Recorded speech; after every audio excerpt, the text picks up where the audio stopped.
Hi guys, welcome to விஷோ info. Aloo dum biryani எப்படி செய்கிறதுன்னு பார்க்கலாங்க. வீடியோக்குள்ளே போகிறதுக்கு முன்னாடி நீங்கள் இன்னும் நம்ம சேனலை சப்ஸ்கிரைப் பண்ணுங்கள். அப்படியே பக்கத்தில் இருக்கிற பெல் ஐக்கானை கிளிக் பண்ணுங்கள். அப்போ தான் நான் போஸ்ட் பண்ணுற வீடியோ எல்லாத்தையும் நீங்கள் உடனே பார்க்கலாம். வீடியோக்குள்ளே போகலாங்க. ஆலு தம் பிரியாணி செய்ய போகிறேங்க. அதுக்கு தேவையானதெல்லாம் எடுத்து வச்சுருக்கேங்க.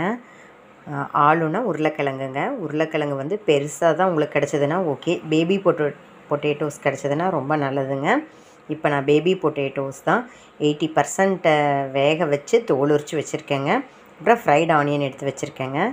அப்புறம் பாஸ்மதி ரைஸில் செய்ய போகிறேன். அதனால் நமக்கு எவ்வளோ சாதம் வேணுமோ, எவ்வளோ பிரியாணி வேணுமோ அதுக்கு தகுந்த மாதிரி நம்ம சாதம் வந்து ஒரு 90% வேக வச்சு எடுத்து வச்சுருக்கேங்க. இந்த ரெசிபிக்கு தேவையான இஞ்சி பூண்டு பேஸ்ட் எடுத்து வச்சுருக்கேன். இந்த ரெசிபிக்கு தேவையான உப்பு, அப்புறம் 1/2 டீஸ்பூன் தனியாத்தூள், 1/2 டீஸ்பூன் சீரகத்தூள் எடுத்து வச்சுருக்கேன். தனி மிளகாய் தூள் எடுத்து வச்சுருக்கேன். தயிர் எடுத்து வச்சுருக்கேன். லெமன் ஜூஸு, தேவையான அளவு கீ சேர்த்துக்கலாங்க. கரம் மசாலா ஒரு 1/4 டீஸ்பூன், மஞ்சள் தூள் ஒரு 1/4 டீஸ்பூன். இதுதாங்க இதுக்கு தேவையான அளவு. பொட்டேட்டோஸை வந்து நம்ம 80% பாயில் பண்ணி தோல் எடுத்து வச்சுருந்தாலும் இப்போ நம்ம அதை ஒரு 2 மினிட்ஸ் நல்லா ரோஸ்ட் பண்ணி எடுத்துக்கலாங்க. எண்ணெய் ஊற்றி அதில் இந்த பொட்டேட்டோஸை போட்டு உப்பு மிளகாய்த்தூள் போட்டு கொஞ்சம் நம்ம ரோஸ்ட் பண்ணி எடுத்துக்கலாங்க. அது இப்போ எப்படி செய்கிறதுன்னு பார்க்கலாங்க. ஒரு பவுல் எடுத்துக்கலாங்க. இந்த பவுலில் நம்ம ஃப்ரை பண்ணி வச்சுருக்கிற பொட்டேட்டோஸை சேர்த்துக்கலாம். அதுக்கப்புறம் தனியாக சீரகத்தூள் சேர்த்திக்கலாம். இந்த ரெசிபிக்கு தேவையான உப்பை சேர்த்திக்கலாம். மஞ்சள் தூள் சேர்த்திக்கலாம். கரம் மசாலா சேர்த்திக்கலாம். அதுக்கப்புறம் தனி மிளகாய் தூள் சேர்த்திக்கலாம். இஞ்சி பூண்டு பேஸ்ட்டு சேர்த்திக்கலாங்க. அதுக்கப்புறம் தயிர் எடுத்து வச்சுருக்கோம், அதையும் சேர்த்துக்கலாம். தயிரோட புளிப்பை விட லெமன் புளிப்பு இருந்தால் இன்னும் சூப்பராக இருக்கும். அப்படிங்கிறக்காக லெமன் ஜூஸ் ஒரு டீஸ்பூன் சேர்த்துறேங்க. இப்போ இது எல்லாம் நல்லா மிக்ஸ் பண்ணிக்கலாங்க. இதுதான் நம்ம ஆலு தம் பிரியாணிக்கு மசாலாங்க. இதுதான் பர்ஃபெக்டாக இருக்கணும். இது உப்பு காரமெல்லாம் செக் பண்ணிக்கோங்க. நிறைய பேர் வந்து பொட்டேட்டோ வந்து இந்த மாதிரி ஃப்ரை பண்ணாமல் போடுவாங்க, பாயில் பண்ணி மட்டும் போடுவாங்க. நம்ம விருப்பம்தான்.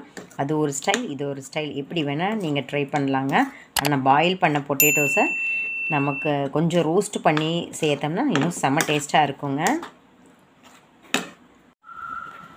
ஊற வச்சுருக்கிற பேபி பொட்டேட்டோஸ் வந்து ரெடி ஆகிடுச்சுங்க. இப்போ இதை வந்து ஊறினது போதுங்க. இந்த பொட்டேட்டோஸை வந்து நம்ம தம் போடுறதுக்காக ரெடி பண்ணிக்கலாங்க. இதையெல்லாம் இப்போ இதில் மாற்றிக்கலாங்க.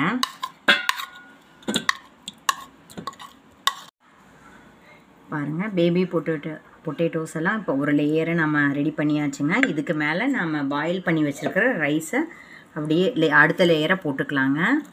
பொட்டேட்டோ எவ்வளவு, அரிசி ரைஸ் எவ்வளவு அப்படிங்கிறது நாம் தாங்க முடிவு பண்ணிக்கணும். நம்ம எத்தனை பேர் சாப்பிட போகிறோமோ அதுக்கு தகுந்த மாதிரி நம்ம எல்லாத்தையும் சேர்த்திக்கலாங்க. செகண்ட் லேயராக பொட்டேட்டோ, ஃபஸ்ட் லேயர், செகண்ட் லேயராக இந்த அரிசியை போட்டுக்கலாங்க. பாருங்கள், செகண்ட் லேயர் நம்ம ரெடி பண்ணிட்டோம்.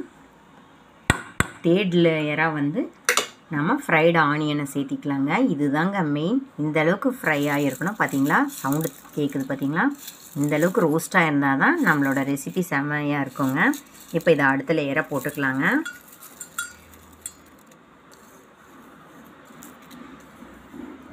அதுக்கடுத்தது இந்த ரைஸுக்கு தேவையான கீயை சேர்த்துக்கலாங்க. கீ போட்டால் இன்னும் செம்ம டேஸ்ட்டாக இருக்குங்க. போடாமையும் செய்யலாம், போட்டால் இன்னும் சூப்பர் டேஸ்ட்டாக இருக்குங்க. அதுக்கப்புறம் புதினா கொத்தமல்லி கட் பண்ணி வச்சுருக்கேன், அதையும் இப்போ இதில் சேர்த்துக்கலாங்க.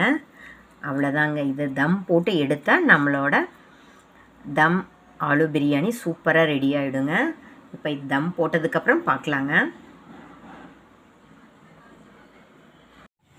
பாருங்கள், நம்மளோட ஆலு தம் பிரியாணி சூப்பராக ரெடி ஆகிடுச்சுங்க. தம் போட்டு ரெடியாக இருக்குங்க. இப்போ இதை கிளறிடலாங்க. கிளறி எப்படி இருக்குன்னு பார்க்கலாங்க. பார்த்தீங்களா, சூப்பராக செமையாக வந்திருக்குங்க. டேஸ்ட்டு எப்படி இருக்குன்னு சாப்பிட்டு பார்த்து தெரிஞ்சுக்கலாங்க. நீங்களும் இதே மாதிரி ட்ரை பண்ணி பாருங்கள். ஈஸியான ரெசிபி தாங்க. இப்போ இது ஒரு பிளேட்டுக்கு மாற்றிக்கலாங்க. பாருங்கள், சூப்பராக செமையாக சூப்பர் டேஸ்ட்டாக நம்மளோட தம் ஆலு பிரியாணி சூப்பராக ரெடி ஆயிடுச்சுங்க. ட்ரை பண்ணி பாருங்கள். என்னங்க, இந்த ரெசிபி உங்களுக்கு பிடிச்சிருந்தால் லைக் பண்ணுங்கள், ஷேர் பண்ணுங்கள், கமெண்ட் பண்ணுங்கள். ஞாபகமாக சப்ஸ்கிரைப் பண்ணுங்கள். ஓகே, பாய்.